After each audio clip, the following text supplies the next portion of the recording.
হাতে বন্দুক নিয়ে ভাগতেছে। কয়েকজন বিজেপি কর্মী সেখানে উপস্থিত হয়ে ফায়ারিং করার অবস্থায় আমরা তাদেরকে আটকানোর চেষ্টা করি। কারা মারছে? তৃণমূল লোকরা মারছে। হ্যাঁ। কি কারণে মারলো, কি কারণে? আমরা তো কোনো করিনি। আমরা নির্বাচনের ফল প্রকাশ হতেই মাথাভাঙা থেকে ডাওয়াগুড়ির সর্বত্রই তৃণমূল কর্মীদের উপর হামলা চালানোর অভিযোগ উঠছে। বিজেপির বিরুদ্ধে আজ সকালে ডাওয়াগুড়ি এলাকায় 3 জন তৃণমূল কর্মীর উপর প্রকাশ্যে ধারালো অস্ত্র এবং আগ্নেয়াস্ত্র হাতে হামলা চালায় বিজেপি। তৃণমূল কর্মীরা বাধা দিতে আসলে বিজেপি কর্মীদের তরফ থেকে গুলি চালানো হয়, যদিও গুলিতে কেউ আহত হয়নি। তবে ধারালো অস্ত্রের আঘাতে আহত হয় 3 জন তৃণমূল কর্মী। পাশাপাশি মাথাভাঙার ফুলবাড়িতেও তৃণমূল কর্মীদের মারধরের অভিযোগ উঠছে। আহতদের কোচবিহার এমজেএন মেডিকেল কলেজ এবং হাসপাতালে ভর্তি করা হয়েছে। বুধবার সকালে এমজেএন মেডিকেল কলেজ অ্যান্ড হাসপাতালে আহত তৃণমূল কর্মীদের দেখতে যান তৃণমূলের বিজয়ী সাংসদ জগদীশ চন্দ্র বর্মা বসুনিয়া, তৃণমূলের জেলা সভাপতি অভিজিৎ দেব ভৌমিক ও পৌরসভার চেয়ারম্যান রবীন্দ্রনাথের সহ অন্যান্যরা।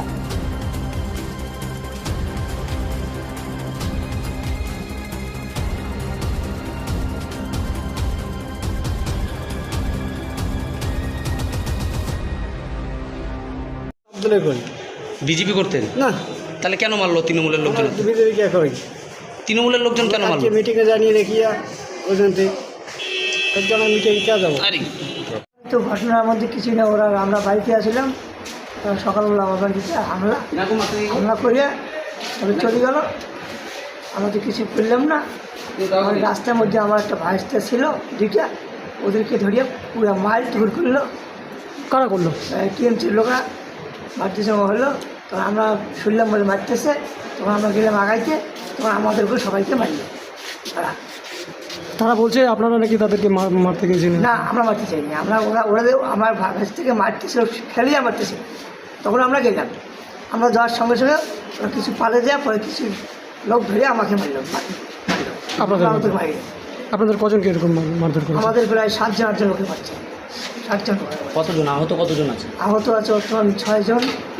3 জন বাড়িতে আছে, 3 জন বাড়িতে। ভালো করে বলেন তো, আপনারা 6 জন কি হয়েছিল? একবার যেছে যায় ঘুরে এসছে, পায় নাই, পরে আবার সাবেক যায় আমাদের বাড়িতে মারছিল। আপনার কে হয় উনি? আমার স্বামী হয়। আমার স্বামীকে আমি বাঁচাইতে যাই, আমারও ওইখানে মারছে। কারা মারছে? তৃণমূল লোকরা মারছে। হ্যাঁ। কি কারণে মারলো, কি কারণে? আমরা তো কোনো করিনি। আমরা সামাজিকভাবে চলি, সামাজিকভাবে করি। আমরা ভোট দেওয়ার মালিক, আমরা ভোট দিছি। আপনারা কি কোনো পার্টি করেন? না, পার্টি তো ছাড়া তো চলে না। পার্টি আমরা করতেই পারি, যে কোনো তো পার্টি আমরা করতে লাগবে। কোন পার্টি করতেন? তৃণমূলেই করছি। আচ্ছা, অবশ্য তৃণমূল লোকরাই মারলো। হ্যাঁ, আমাদের কোনো অপরাধ নাই তো। কোথায় বাড়ি? কোথায় বাড়ি? আমবাড়ি, ভোজনপুর। আপনার নাম? মজিদে বিবি। বলবো আমাদের গ্রাম ভোজনপুর, ডাওয়াগুড়ি অঞ্চল, 128 এবং 129 নম্বর বুথের আমরা তৃণমূলের সৈনিক। কালকে আমাদের প্রার্থী জগদীশ চন্দ্র বসুনিয়া ব্যাপক ভোটে লিড করেছে, আপনারা সকলে জানেন। সেই আনন্দে আমরা সকালবেলা একটু সকলে মিলে আনন্দ উৎসব এবং আবির খেলতেছিলাম। এমন সময় কয়েকজন বিজেপি কর্মী সেখানে উপস্থিত হয়ে ফায়ারিং করার অবস্থায় আমরা তাদেরকে আটকানোর চেষ্টা করি। কিন্তু চেষ্টা করতে গিয়ে আমাদের যুব প্রেসিডেন্ট ঈশা রেজ্জাক আলী তাকে গুলি করে, এবং ভাগ্যেতে গুলিটা তো লেগেছে কি না এখনও ডাক্তারবাবু বলতে পারবে, এবং তার হাতে এবং মাথায় বেকি এবং কুড়াল আরও আধুনিক অস্ত্রপাতি দিয়ে আঘাত করা অবস্থায় আমরা এমজিএন হসপিটালে নিয়ে এসেছি। এখন হসপিটালে আছে, মৃত্যুশয্যায় লড়াই করছে। কয়জন আহত আছে? আমাদের টোটাল কর্মী আহত হয়েছে 8 থেকে 10 জন। তার মধ্যে গুরুতর অবস্থা 3 জনকার অবস্থা খুবই আশঙ্কাজনক। আমাদের আমবাড়ি ভোজনপুর, এটা ডাওয়াগুড়ি অঞ্চল, নাটাবাড়ি বিধানসভা। সেখানে আমাদের পার্টি কর্মী রেজ্জাক মিয়া, তাকে এবং তার পরিবারের তার দাদাকে সেখানে রিভলভার নিয়ে অ্যাটাক করা হয়েছে এবং তাকে গ্রিভিয়াসলি ইনজিওর করা হয়েছে। সে মৃত্যুর সাথে বাজাল হচ্ছে, ট্রমা কেয়ারে আছে। একই ঘটনা মাথাভাঙা বিধানসভা কেন্দ্রের ফুলবাড়ি, সেখানে আমাদের অঞ্চলের কনভেনার বিনয় বর্মন, তার ওপরে আজ সকালে সে বাজার করতে গেলে বিজেপি অতর্কিত হামলা করে। বিজেপি ওই অঞ্চলটাতে প্রচুর ভোটে একসময় জিতেছিল, গ্রাম পঞ্চায়েতও জিতেছে, কিন্তু এবারে ওখানে আমাদের ভালো ফল করেছে তৃণমূল। তার পরিপ্রেক্ষিতে বিনয়ের ওপরে এই হামলা, বিনয়ের সেন্স নেই, কথা বলতে পারছে না প্রায় ঘন্টা দিনের ধরে। এই পরিস্থিতি বিজেপি তৈরি করছে।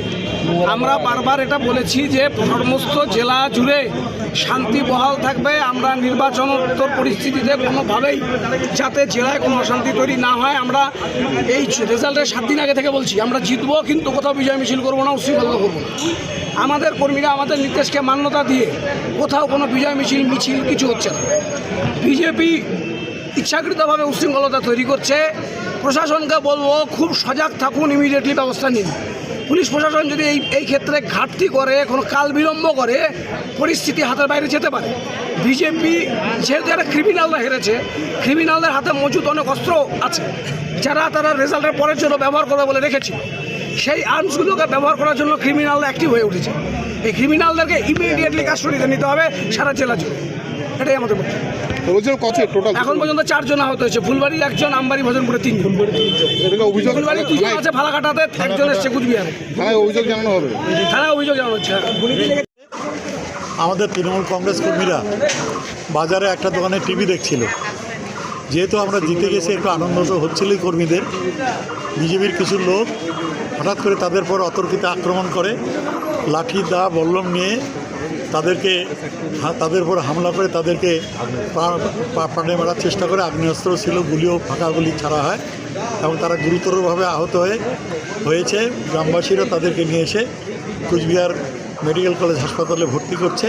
মৃত্যুর সাথে তারা পাঞ্জা লড়ছে। আমরা পুলিশকে সমস্ত ঘটনা জানিয়েছি, আইনগত ব্যবস্থা যাতে দ্রুত নেওয়া হয়। মাথাভাঙা থেকেও 1 জন এসছে, বিনয়, আমাদের তৃণমূল কংগ্রেসের কর্মী। আরও কয়েকজন ফালাকাটা হাসপাতালে ভর্তি আছে, ওখানেও বিজেপির হারমাত্রা। একটু আনন্দ তো হয়, একটু সকালবেলা আলোচনা হয়, 4 দোকান 5 দোকানে খুশি হয়, একটু খবর টবর দেখে। এটাই এদের অপরাধ, অতর্কিত আক্রমণ করে তাদেরকেও। বিনয় নামে ছেলেটা, সে তো জ্ঞানী ফিরছে না এখন। আর বাকিরা ফালাকাটা হাসপাতালে আছে। বিজেপি হারার পরে তারা প্রতিশোধ নেওয়ার জন্য তারা তৃণমূল কংগ্রেস কর্মীদের আক্রমণ করছে, মারধর করছে, প্রাণে মারার চেষ্টা করছে।